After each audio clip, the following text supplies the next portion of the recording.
Thanks everybody for coming. I'm going to go through our usual routine pretty quickly here because I suspect there's other things everybody wants to discuss. No. So these are the numbers year to date still. You can see we're down in just about every category. Significantly down in commercial burglaries for the year. That's really no change over last month. This is a monthly though. Monthly, since November we have had some increases in some of the crimes. Residential burglaries have gone up, and we'll get to that a little bit later. We have a little bit of problem in Elwood that some of you may be aware of. And larceny and vehicle thefts. Again, vehicle thefts, I've gone over it several times during most of these meetings, but more than half of the vehicle thefts are either left running or keys in the car. So just please spread the word to not leave your car running and not leave keys in the car. So we had a few robberies since our last meeting. Two of them were on the same day, on the 5th of December. They were both shoplifting, where the person fought with the security guard and turned into a robbery. Made an arrest on both of those. Wow. And then there was also a robbery at 7-Eleven in Melville on Broad Hollow Road. There's a black male with a knife, took cash. We don't know, we don't have an arrest on that one yet. Investigation is continuing on that. The arrests that were the first ones, were the arrestees residents of the town, or were they from out of town? I don't have that. You don't have I can get it. it for you after. Okay, thanks. So we do, as I mentioned, we have the Elwood burglaries. There were several within a 2-week span, or roughly 2-week span. Our last one was reported on the 29th. We haven't had one since then. You can see the addresses here. All three of these here, broken rear door is how they got in. These next three, again, broken rear door in one of them, window in another. If anybody lives there or knows anybody who lives there, please share any information you have. Keep your eyes out. Any suspicious persons or vehicles, let us know about that. So were these home windows unlocked? I don't know if all Or of they them were. At broke least one them. was broken. I don't know about the other. Okay, It was broken before, or they broke it? I think they broke it. Okay. okay, thank you. And these are just the last two. The last one there is not a burglary, it's a trespass, but I included it here because it kind of fits the pattern. They didn't get into the house. Someone saw them and they took off running. So there were 3 people in the backyard that took off running. We had an assault on Clayton Drive in Dix Hills. That was, male was stabbed in the neck. It was a domestic incident. Arrest was made on that. And we had a hazardous substance delivered to a place, Publishers Clearinghouse down in Melville. Again, that investigation continues. There was white powder found on a letter by a worker there. Turned out to be boric acid. We're looking into that now. Did a couple of search warrants since our last meeting. A6 Columbia and 167 Broadway in Greenlawn. You can see what we got there. Shotgun the first one. Marijuana, arrest was made there, and then cocaine, marijuana, scales, and packaging in Greenlawn. These are the arrests since the last meeting. 44 felonies we had. We had 28 DWI related, 31 drug related, and 8 gang related charges. Summonses since our last meeting, over 1,700 total, moving violations of 552. Had a couple of crashes, one on New York Avenue, May Street, Huntington. A police vehicle was involved with that one. Bicyclist came out in the middle of the road. He was struck by the police vehicle. He's got a serious leg injury, but he's going to be okay. He's going to survive. And then there was another one on the 20th, Old Minton Road in Livingston, Melville. Yeah. Another pedestrian was struck by 2 vehicles. Neither operator was intoxicated. There was no crime there. Again, the contributing factors, everyone thinks it's alcohol or speed. The number one thing is pedestrian error or confusion. If you mix that with pedestrian intoxication, it's a significant portion of the number of serious or fatal accidents we have. So another word for you to spread to the people you know. Scams, I'll just go over them quickly. or you can get them on the website. I don't want to waste time with this. PSE&G, IRS, extortion. Basically, many of these are gift cards. If anybody's asking you to give them money for any reason with gift cards, it's a scam. No one's going to ask you. Okay? You can report things online. Again, non-emergency calls. You don't need a police officer to come. You don't need to come down to the precinct. You can do it yourself online for certain cases. These are some examples. Again, if you want to save your time, and I don't want to waste your time on that, you can go to our website for that. Operation Medicine Cabinet, unwanted, unused medication, you can always bring it down here. We'll take care of it. You can bring it to a hospital or any of the precincts or headquarters. We have our police test in June. Yay. Again, spread the word for that. Anyone who wants to apply can do so, and you have to register by April 3rd.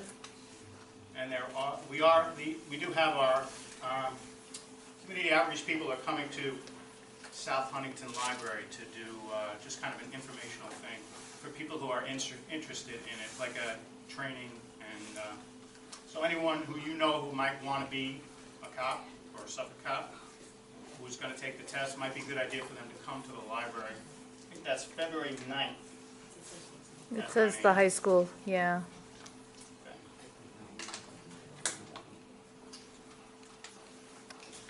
Our next meeting is February 5th at the library, and those are our numbers, and with that, I will open it up to questions. Yes. I know people are here for another reason, but I have something to speak about. I'm an independent animal advocate, and I've been here quite a few times. 2 years ago, Monica Martinez, the legislator, passed a set of Suffolk County animal laws. Can't chain the dog out anymore, can't have dogs out on 32 degrees, over 90 degrees. There's about 20 violations that are now misdemeanors and can be handled by the police department. The SPCA has one paid employee, so do the math on that one. We possibly can't handle it Suffolk County. So 2 years later, to date, nothing is being done by the Suffolk County Police Department. 99% of the officers we call have never heard the laws, although there's been many directives put out way back to Tim City. And every time we call, they tell them that people are calling in, they're saying there's nothing they can do. A couple of things have come out of this precinct recently. We don't discuss that now, we can discuss that later or another time. I've offered to do a presentation with every precinct, and nobody's taking me up on it, just to show the cops what's going on, what we see as advocates, what the rest you see. Suffolk County is an absolute hotbed of animal abuse, and it's getting worse. The squatters, the gangs, Yep. renters leaving animals behind, calling the cops, nobody's doing anything, they're just dying in homes. So I would like to hand you this. This is what I've made it's an at-a-glance look at it. It's a three-page process that Mrs. Martinez put out. I condensed it to an at-a-glance. The violations are simple. I mean, my 14-year-old daughter knows them, and we had a case where a dog was out 95 degree heat, baby son, 6 cops came, not one of them even heard of it. And I can't believe 2 years have gone by, and directives monthly, the commissioner's heart has failed, and still nothing is being done. Okay. So I'd like to ask you. I'll get this out to our officers, and if you would, if you could stop by one of the officers, just leave your contact information for me so I can get in touch with you. Okay, I've done that on multiple occasions. Is there anybody specific that I can speak to or speak to? As far as what? Somebody specific that I could speak to. I'll speak to you. Okay, thank you. I appreciate it. Okay. Yes. A few months back at this meeting, the community meeting, you guys reported out on going to like vape shops and busting, the owners for selling to underage. Are you continuing that? Do you have any updates on that? I mean, there's just more and more vape shops, and there's more and more kids underage that are smoking, or using them. I know they can get them online, but what's happening? I don't have an update on that. We do it periodically. It's not something we do every day or even every week, but we do it from time to time just to kind of keep certain places. Once every 6 weeks. It's so pervasive. Yeah, it's so prevalent. It's not something that's happening here and there. It's something that we do it manpower permitting. It's one of those things that we do regularly, but again, we don't do it every day.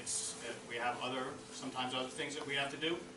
So if we have manpower for it, we will take care of it. And what happens when they get caught? Is it just a fine, or like what is It depends on the situation. Every situation is different. Okay. Yeah. Yes. I'm here with one of my neighbors. The rest of them will be here on the 5th. They're all at work right now. We've been having a real problem on East 14th Street with people going down as a cut through at a high rate of speed. There have been numerous accidents. One of my neighbors turning into his driveway was hit from the rear, pushed into his own tree, totaled his car. There's a brick pillar that was basically destroyed. Mangled dogs. My property was damaged from a car coming right across my property and almost hitting my mailbox and then taking off if that person was drunk. But the recent one was just last week where you can't even stop at a stop sign without somebody going around you. But he's got one that happened, I guess it was last week. Yeah, or the week before. usually someone just crashed a car that I have a bike on my house and they left. And the car couldn't even be driven. Okay. Yeah. We'll again talk to one of the officers, give the location down. We'll make sure we do some enforcement over there. Is there a particular day of the week or time of the day that's worse than others? During the day, like Sunday, I was outside doing something at my lawn, and Did you call I police? mean, there was one that I was told by 911 when I called because the guy was drunk and it was daytime. They told me, well, take his keys away. I'm like, well, are you kidding me? I'm like, I don't think so. Somebody come and like deal with it. And my other neighbor right over there just showed up. It's Carol. I mean, it's just constant. It's just constant. Yep. We'll make sure we get over there. Okay. All right. Again, we'll get to all the spots. Just make sure somebody writes it down. One of the cops writes it down before you leave. That's all. Just so you people know, if you email the precinct, I get the emails, I answer. What I do is I give it out to the appropriate people. So you don't have to wait for a meeting. If you have a problem that needs something like that, you can just email it and I'll answer it right away or as soon as I get it, which is usually within a day or two. And then I send it out to the patrol units and the crime section, whatever appropriate. So you don't have to wait for the meetings. So I'm the email guy. Can you give your email address again? I'll give it to you. I don't know it myself. It's on the website. Yeah, You Google Suffolk County Police and you go on our general webpage, you see Yeah. a picture of the inspector, you'll see the link and we all get It's it. like my phone number, I don't call myself. Yes. I get it. All right. Again, we'll get to all the spots. Just make sure somebody writes it down. One of the cops writes it down before you leave. That's all. Just so you people know, if you email the precinct, I get the emails, I answer. What I do is I give it out to the appropriate people. So you don't have to wait for a meeting. If you have a problem that needs something like that, you can just email it and I'll answer it right away or as soon as I get it, which is usually within a day or two. And then I send it out to the patrol units and the crime section, whatever appropriate. So you don't have to wait for the meetings. So I'm the email guy. Can you give your email address again? I'll give it to you. I don't know it myself. It's on the website. You Google Suffolk County Police and you go on our general webpage, you see a picture of the inspector, you'll see the link and we all get It's it. like my phone number, I don't call myself. Yes. I get it. In several of these meetings, we discussed this before. Right. I know you've been trying to do some work here. I think you had a unit there this morning for a period of time. You put up another one of those speed indicators. You put it up about 2 days ago or 3 days ago, something in that neighborhood. Anyway, about 3 hours after we put that out, I guess they were trying to zero in the speedometers or whatever, and they left about an 8-foot burn mark right through that. So obviously that becomes somewhat of a game. It hasn't really, and despite whatever efforts were made to this point, there really hasn't been any market or certainly not any dramatic changes in the situation that we have. I was wondering if you have any kind of an update for us as far as what you're... As far as that particular location, no, the town has looked into it. I'm not sure where they stand on it. We do enforcement there, as you know, regularly, but that is one of literally hundreds, if not thousands, of places in the precinct that we have to address. So we're doing it regularly, and we're doing all we can there. Okay. Who's next? Yes. Hi, are you going to address the situation at Huntington High School? I'd be happy to. Okay. Is there a specific question you have about it? Yes, I do have a specific question. Sorry. I know you can't believe everything you read in the newspaper, but it seems like there is a liaison between the police department and ICE. And I am just not clear what that liaison is. It seems from the article that even the police are not sure of what that is. Our school district definitely is not sure what that is. So I would like some information on that. Also, I would like to know, because we have this officer in our district, and because there's now a big uproar about this situation at the high school, what is going to be done? Because right now, most people do not want, most kids, from what I've heard from my friends' kids, are really upset that there will now be this police officer who's reporting maybe not correct information. So are you going to address that? Okay, yeah, sure. So how? First let me explain the relationship we have had with HSI, which is Homeland Security, and then I'll address the Drew issue. So Operation Matador started in 2017. At the time, we were working together with them. We share information with all other law enforcement agencies. Nassau, state, city, doesn't matter. Our cooperation and our exchange of information is critical to us getting our job done. So they were one at the time. In the summer of 2017, we became aware that they were using some of that information in civil hearings, administrative hearings, and so we now don't give all information to them. All information that we have goes through our criminal intelligence, and that boss, the inspector there, approves anything that is sent over to them. Okay? With respect, any other thing as far as the information sharing goes that you need to know? Or, you have or anybody have any questions about that? Let me reiterate what you said so I can understand it clearly. Yeah. So you kind of have a database that is shared by all agencies. No. We have our own database. If somebody asks us for information about a particular person, it doesn't have to be gang-related, or it could be any crime, it could be a burglary, robbery, it doesn't matter. But it has to be a crime? Yes. So that's the key. We don't ask immigration status for victims or witnesses, okay? We want victims and witnesses, or any members of the public, and everybody should know this, we want them to feel comfortable with us. We want them to share information with us. So only when there's a crime are we allowed to ask their immigration status and then notify HSI. Okay? As far as Drew goes, I suspect if everybody goes back and talks to people in the school or who used to be in the school, I guarantee you that the overwhelming majority of the reports back about him are going to be positive. Yes. He is. Yes. Woo! Yes. He is very well respected and very well regarded, and he is loved by students, parents, teachers, administrators, universally. I heard it before I even got here, and I've seen it firsthand. Kids come up to him, hugging him, all races, doesn't matter gender or race or anything like that. He is just very well liked and very well respected. That said, he's got a job to do. And if there is someone who has committed a crime, or there's a gang member who's making a school unsafe for all the rest of the kids, he has an obligation to report that. And everybody should want that. Everybody should want a safe school for their kids to learn in. And that's his job. And that's what he does. He creates these relationships with all the students, teachers, parents, administrators, and then he presents a good image for the police to just about everyone there. The only people who don't want him there, you probably don't want there either. You probably don't want them there. Okay? Yes? Yeah, I guess this is not about Drew. I love Drew too. This is not about Drew.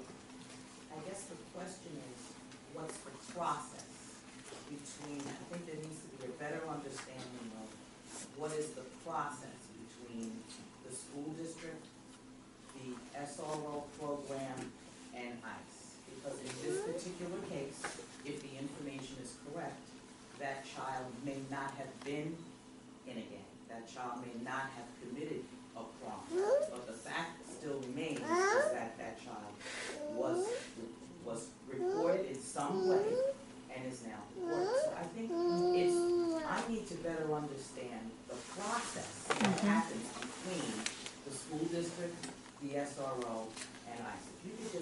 Absolutely, process. absolutely. So with regard to the particular incident that was written about, I don't have any information. I was not here for that, and I can't speak to that. Not asking you about that. But I will tell you about the process. And the process is that the school resource officer gets information basically from three places. The security people there, the students, and himself, what he observes and hears. So he takes that information, and if it's 99% of that information is innocuous. It's not criminal, it's nothing. It's just information he's gathering. If he comes across gangs or criminality or anything, then he reports it, and it goes to our criminal intelligence section, and then they put it into a database. And then it's there for anyone who wants to inquire about that person, it's in there. And again, we don't share it with us. It's not like we get it, it goes to criminal, and then they give it to ICE. It doesn't work that way. If HSI has a question about a particular individual that they're looking at for a crime, then they ask us, and then we give them that information. So, can I just follow up? Please. So, hypothetically, if there was a school security person or child or himself believed that there was something going on, it is then entered into a database, or is there some type of investigation that has to be had before that information is put into a database? Yeah, no one goes into the database the first time. So if there's a kid who's wearing the wrong sneakers or doodling in his notebook, he's not reported at that point. I guarantee you, Drew and every other SRO in the county doesn't do that for the first time. They'll take that kid aside and say, listen, hey, those sneakers are associated with MS-13, or that doodling is associated with the Bloods, or they'll take them aside and say, listen, you don't want to do that. You're going to get them mad at you. And then after 2, 3, 4, 5 times they do that, then they're like, okay, this kid's part of it. He's not an innocent kid. So it's definitely not the first time they come in contact with somebody. So after a period of time, again, that's why I say there's a lot of information gathering. Nothing is done with a lot of it, because a lot of it, as I said, is innocuous. There's no point to do anything about it. It's not criminal. It's not a danger to any of the other students. It's just information. But over time, it can be seen by security and other students and Drew or any school resource officer in the county, that there's a problem here, we need to address it. And you need to either help that kid get out of the situation he's in so that he can join the rest of the kids and learn in a safe environment, or they need to try and address him, get him away from all the other kids, or at least not threaten the other kids, so that they can learn safely. Is it like a crime to doodle? Why would somebody be reported for doodling, wearing the wrong colors? Yeah, it's not, and I don't know what you mean by reporting. So who's reporting that to whom? Well, you said if like after 5 times he keeps doodling, right, then we get involved. Right, yeah, so doodling is not a crime. Neither is wearing all red. Neither is having a tattoo of MS-13 on your arm. Right. None of those things, wearing a certain color, wearing certain sneakers, anything that we commonly associated with gangs, they're not a crime by themselves, but all that taken together and hanging out with other known gang members and consistently on a regular basis, there are a number of factors that go into confirming someone as a gang member. It's not just doodling. It's not just the sneakers. Is being a gang member a crime? No. No. So No, even if somebody's confirmed to be a gang member, it's still not a crime. Right. And it should not be reported to ICE. Yes. Another question on this topic. There is an agreement that some schools can ask for, which they talked about at the school board meeting last night. I'm not familiar with exactly what it's called. OMU, EMU? Is the second precinct going to work with our school district to maybe sign an agreement with the school district? There is no agreement right now. Our commissioner is going to meet with the head of the Superintendent Association, and they're going to work it out. And if they determine that there's going to be a written agreement, then we will have a written agreement. But we, as a second precinct in Huntington, are not going to do it on our own. It's got to be done countywide. Excellent. Yes, Jim. That subject does come up regarding the changes of the SRO procedure. There are 7 other school districts in this community, and they're gonna also sit at the table. And, you know, if people are getting a little nervous that, this school district that we're talking about is speaking up for all the school districts, and they don't have that right. They weren't voted into office to speak for the public or speak for anybody. They're there to run the school. Now, I'm gonna ask you a question, because there's a lot of misinformation on the situation with this young kid named Alex. He was over a set of blue sneakers, okay? That's how the stories are going. Now, when these blue sneakers, this happened, the security staff of Huntington High School are the ones that actually started this process rolling in regards to this kid Alex, correct? I don't have the information on that particular case. Does anybody have that information?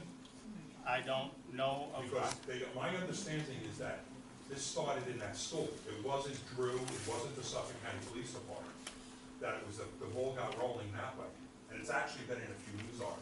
And it's also been more than one person taken, you know, picked up or whatever you want to call it. And it doesn't seem that anybody wants to address those other 10. And there was an article out there that, you know, what happened with these individuals? And that's another point. And you know what? I mean, I've seen Drew at work, and I think he's fabulous. And the problem with all of this noise going on and pointing fingers is, you know, all the relationships that this man has built over the years, there's going to be some collateral damage from this. And I think really people better start, you know, be more active here and see the big picture. Don't look at the picture or the, you know, what these people are saying. Look into it. Because I'm telling you, I was at that meeting last night, and there's a lot of things said that's not what I understand. Right. And I think, you know what, the Suffolk County Police Department should be appreciated. And as you all know, I've gone after these same people sitting at this table many a time. But this isn't right what's going on. Let's get the truth out there. You know, and I think the biggest problem with the community is because the community was also told, oh, the gangs aren't in the school, they're on the outskirts. This was said at community meetings. We have witnesses to this. And then all of a sudden it's a shock, I think it's a shock treatment. All of a sudden, wow, wait a minute, this one's getting picked up by ICE, and there's 10 other individuals that are in trouble. You know, that's the problem. I don't think there's enough communication between everybody involved. Well, I encourage everyone, that's kind of what I said before. Please go, ask your teachers, ask your kids and their friends who have had interaction with Drew. And I'm confident you're going to find it's overwhelmingly positive. If not, let me know, please, I want to know. So I think that's right. Don't go by what you're reading in the newspaper. Do your own investigation, get your own information, because if you dig into it and look into it, you're going to see that you're going to want a person like Drew and all the other SROs in the county in your kids' schools. They're there to help. I promise you that. And Drew is, the way it was portrayed is very unfair to Drew. Correct. Very unfair. Correct. And so, Woo! Correct. that's why I want people to go find out for themselves. Don't take it from me. I'm his boss. You're going to expect me to say it. Go talk to the students. Go talk to the teachers. Talk to the administrators. Find out for yourselves. Yes. I have a question about the process you were talking about. Is there ever a time when the Suffolk County Police or the Criminality Division talks to ISIS, or is it always ISIS asking you? HSI, that's how we HSI talks to us. Now we have. So you don't ever tell them something? We don't ever have a gang member here or anywhere else, or a criminal here or anywhere else in the county where we say, okay, we got this gang member, let's make sure ICE knows. That doesn't happen. They contact us about a person that they have an interest in, and we share information. Again, sharing information is crucial to us getting our job done. I hope that answered your question. Yes? Hey, I just want to thank you guys for the incredible hard work that you do in our community, for how transparent you are with our neighbors and our residents when we come here with questions. In the past, prior inspectors have locked us out and not been as forthcoming as you've been. And I personally have had interactions with Drew, with my son, and I can tell you, he is a phenomenal representative of this department in the schools. I feel like, personally, from running the neighborhood watch for Huntington Matters, I feel like I don't want to and the information sharing that's happening between Suffolk County Police Department and the other law enforcement partners in the nation, because it has made a dramatically positive impact here and all over. I don't want to end the school resource officer program because it is absolutely vital for those kids beyond the department, beyond what it brings into, as far as information, into this precinct. It's the representation of a person of authority with Drew's character and the positive relationships that he's able to develop with the children and the parents on the outside that makes people feel comfortable approaching the police when they need something or have information. So my question regarding the situation with Alex has to do with, first of all, the schools initiate a discipline process when something happens. And I know that they will call Drew in occasionally. Maybe all the time, maybe sometimes, I don't know. I wouldn't imagine it was all the time. When they call Drew in, is he a mandatory reporter for certain activity, like if a child expresses they're being abused or they've witnessed abuse, or in this case, is, suspected gang membership that the school, based on their own checklists and their own criteria for screening, may come to Drew and say, we think he's, affiliated with a gang. Does Drew have to write that in a report? Okay, there's no requirement, it's not mandatory. Okay. To do any documentation for any gang association or anything. It's discretionary on that, any SRO, Drew, Okay. any SRO, any police officer. It's their discretion on doing that. Yeah. When it comes to crime or sexual abuse or something along those lines, then they have an obligation to report it. Yes. Okay. And he's like any other cop on the street. Okay. If they came across crack or a sexual assault or a physical assault or anything, they're obligated to take action, and Drew is obligated to take action. So it's no different. Okay, my follow-up question is, how are the parents involved when Drew decides, you know what I mean? Like if that child was walking down the street and the police wanted to pick them up and question them about something they saw, and it's a minor, a parent would have to be called to sit in for the interview. So is a parent involved in these situations with these children at school that ultimately he's spoken to time and time again, multiple times about whatever? Is that part of the protocol? That's school policy. I'm not sure if the school does that. You mean if they're called in for some kind of disciplinary hearing or Well, that's really serious. If it gets to the point where there's been multiple reports of a child expressing certain, gang-affiliated activity or expressions, that a parent should be called in, I would think, before Drew escalates it into a report. If they're being interrogated, yes, then a parent gets involved. So if they're suspected of being involved in a crime, then the parents are required to be notified. If it's just an interaction on the street, just like, or in the school, just like it would be on the street, any kind of interaction, hey, how you doing, what are you up to today? Right. That, the parents don't get involved with that. So anything that's gleaned from that, we don't notify parents with that. Okay, so Yes, ma'am. parents need to know I'd that. like to expand a little bit on what June is just discussing, and that's due process. For argument's sake, if a high school student, especially an undocumented high school student, is identified as a gang member, and the Suffolk County Police Department enters that information into the Suffolk County database, that this child, we think, is a gang member. Does that child's parents have any due process to either get that information removed from the database if it's proven incorrectly? And if not, why not? And if so, what's the mechanism? How do they do it? Because I understand anyone that's put into that database never leaves. Okay, that's not accurate. So as far as the parents getting involved in that, there's no official requirement that parents get notified, but very often they are included, because very often the parents are the ones who are going to help us the most and help the school the most to help that kid. You just said a child can be placed into a crime database and the parents are not aware of it? It's possible, but I'm not sure.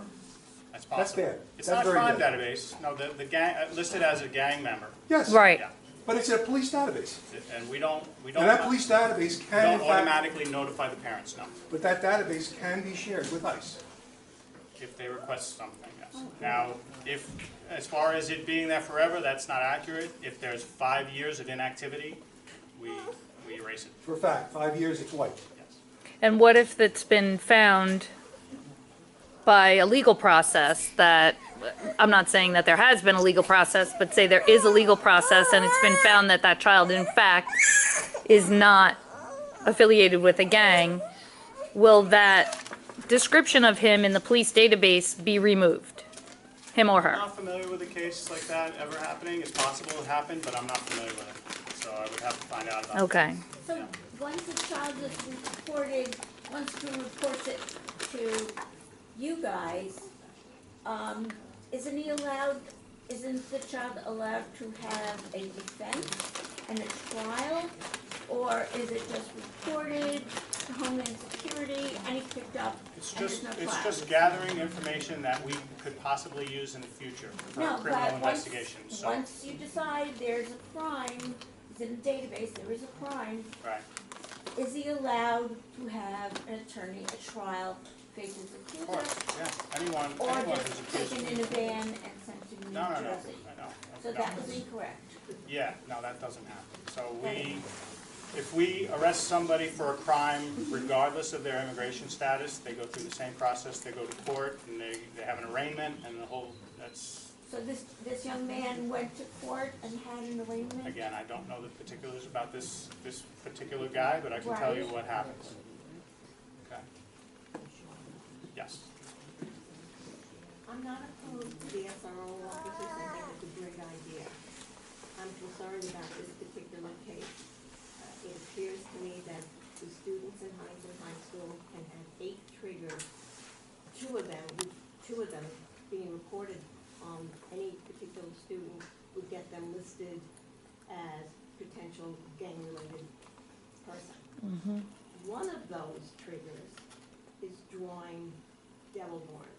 It seems to me that every student in Huntington High School, with their mascot being a blue devil, has that attached to them automatically.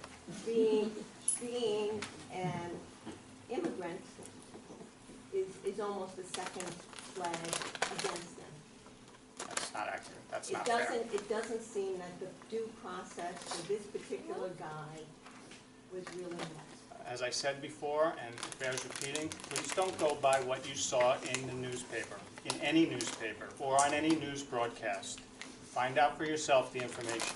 I don't know anything about this, or I don't know much about this particular guy, but I can tell you he wasn't arrested or put in a gang database, or he wasn't picked up just for doodling horns. That's why I said before, the first time a kid doodles, or the first time a kid wears a certain color, or the first time a kid wears a certain pair of sneakers, or has anything that we commonly associated with any gang, not just MS-13, but any gang, that kid is taken aside by a school resource officer, one of the teachers, who knows, security. Somebody's talking to this kid. I know our school resource officers do that. They don't jump the gun. Nobody wants to see an innocent child taken out of the country or arrested for no reason. Nobody wants to see that. We want the kids helped. And so it starts with, hey, I saw you doodle that, what's up with that? You know, that's MS-13, you shouldn't do that. If you're not an MS-13, they're going to be angry you did that. And they try to talk to these kids to get them to realize that it's a mistake, because there are kids who make mistakes at that age. Everyone does. Sure. Was there So, counseling to get him to disengage in the activities that were flagged? It seems that he was never in trouble with the police before. it seems. Well, that's what It that's seems. That's what's reported. Okay, all I'm saying is, don't go by what you read, because they didn't tell the whole story. I'm telling you, they didn't tell the whole story. They told a side of the story, okay? Yes, you had Since 30 you're questions. advising us to get all the facts, can someone who was there at the time and does know the facts on the police side give us that information as much as you can? I can look into that, sure. Because Yeah. there's no other than saying you don't have information and. Yeah. Thank you. Okay. The other thing I wanted to mention about you asked about the information sharing with HSI. We do have, just so everybody's aware, we do have detectives who are in task forces with other agencies. One of them is HSI. They do almost exclusively narcotics investigations. They don't do any immigration work, okay? Yes. Getting back to the point, I wanted to be clear what I said about Officer Drew moving forward. We all know Officer Drew has done a fantastic job at Huntington High School. Now the perception has changed. It doesn't mean my perception has changed. I'm talking about what I saw last night at the school board meeting and the amount of kids that spoke there. I think there's going to need to be some damage control because the kids feel that he has ratted out their friends, and that it wasn't justified. So I'm saying that there's going to need to be some kind of healing or whatever you want to call it going on if this SRO program is going to work. I agree with you, and that's why I'm glad you guys are all here, and that's why I'm glad the word is getting out, and that's why I ask everyone to look into it themselves and spread whatever you find and report back to me, please, whatever you find. The problem is we don't know the facts. It's just like this woman said. I don't know what to believe. I'm not talking about that particular case. You're talking about in the future. Right. So in the future, with Drew and whether he's effective as a school resource officer or any school resource officer in the county is effective, we need the word to get out that he's, as you said, doing great work. And that if you guys do that and we do that, and if we're going to go do it in the school, we have to have the school in cooperation with us. But we're not in the school. It's the kids that you're going to have to, because the kids are the ones that are. I agree. I agree. So And the kids need to know the if the facts. school is willing to allow us to come in and spread this word about what a great job he's doing and for him to do it himself, we'll be happy to. Happy to. Yes. I don't have a standing in all of this, I'm kind of an outsider on all this part of it, I'm hearing all of this, and everybody's pointing the finger in every other direction here, but you have to point the finger at the kids, okay? They're the ones that you need to tell that this SRO is a good guy, and to talk to them and to trust them. Because everybody here in the room believing that doesn't mean squat. It's in school, so you have the responsibility to teach your kids to do that, and if you do that, you'll resolve a lot of these problems, because at this point, you're being reactive, not proactive. If you tell your kid that it's okay, then you'll cut it off before it happens. If you do it after the fact, you're relying on the police to correct something that's already happened. That's a horrible way to go through life. Can you explain to us how and why the SRO came into being in the first place many years ago? The school resource officer program has been here for 20 years. I think it was, might be 21 now. Yeah, it was in order to get the police involved in a positive way with children. At whose request?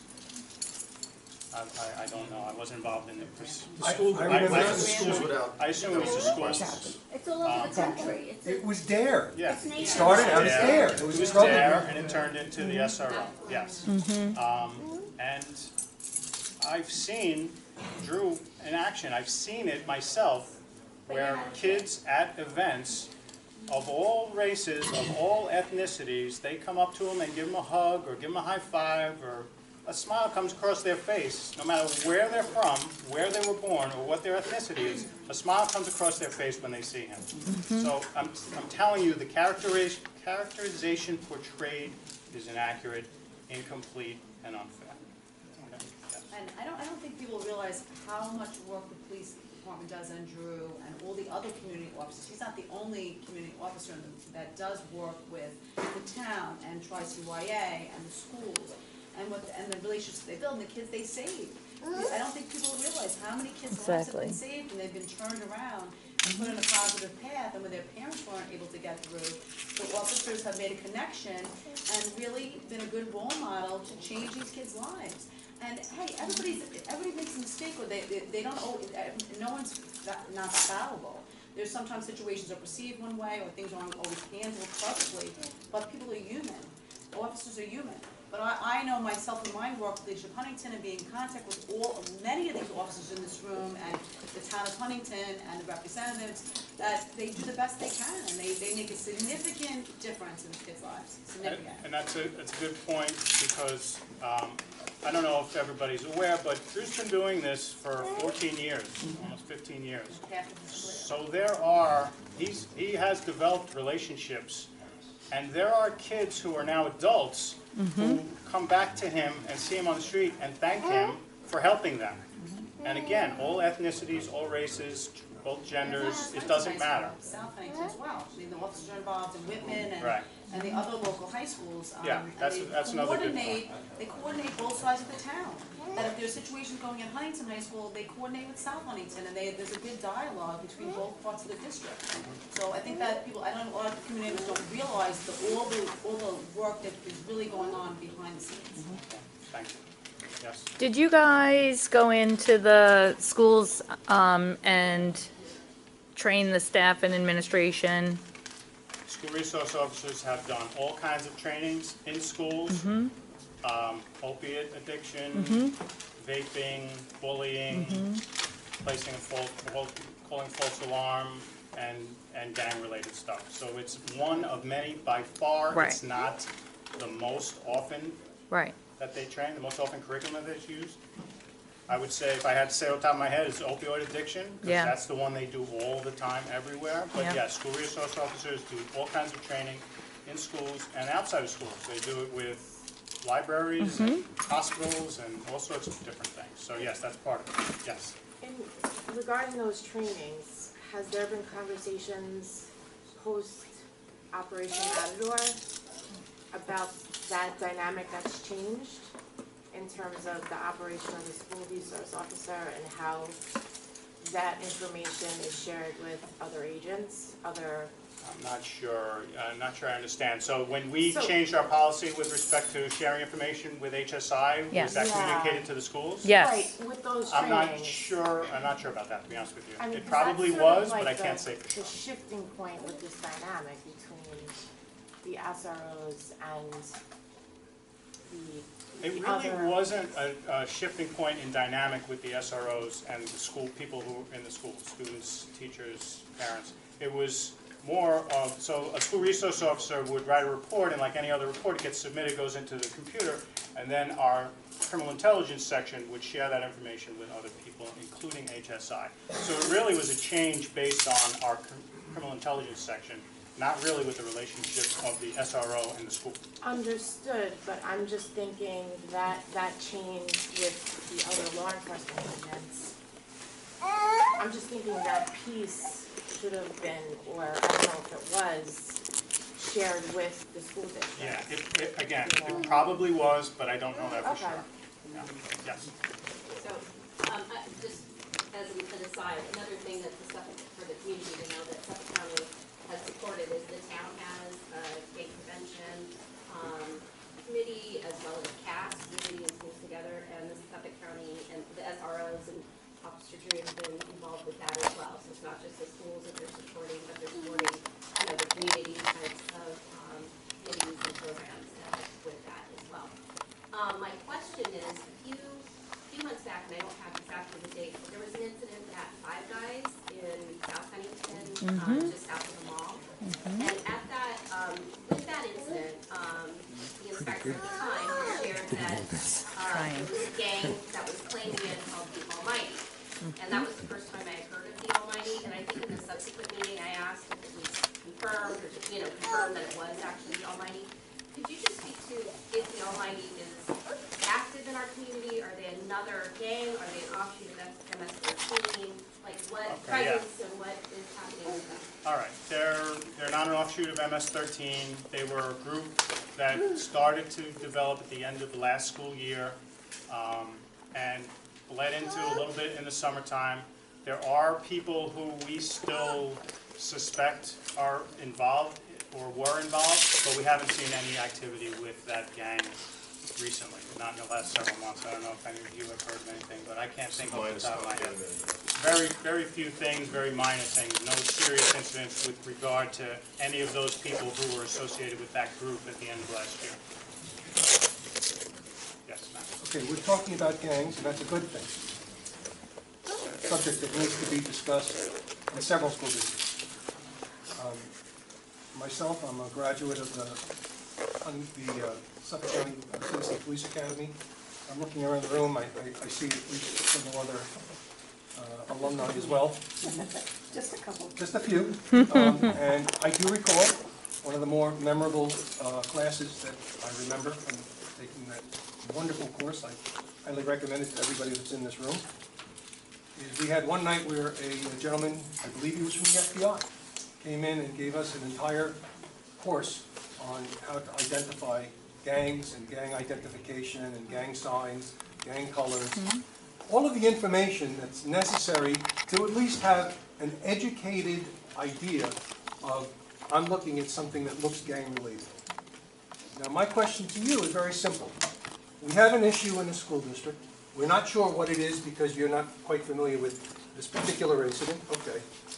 But the individuals like Drew, like the teacher, like the principal, like the security officers that work there, do they get at least the same training that we as citizens got in the citizen class from Suffolk County Police Academy? Yeah, again, that goes back to the SRO training that I was talking about. Yes, the SROs do training, and part of that training is gang identification. Again, it's not the most often requested or given. Why not?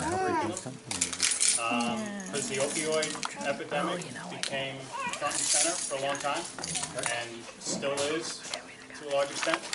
But yes, they are trained in, I'm not sure every school, probably every school has not been, but most schools, certainly most high schools, have been trained in identifying gang members and things associated with gangs, yes.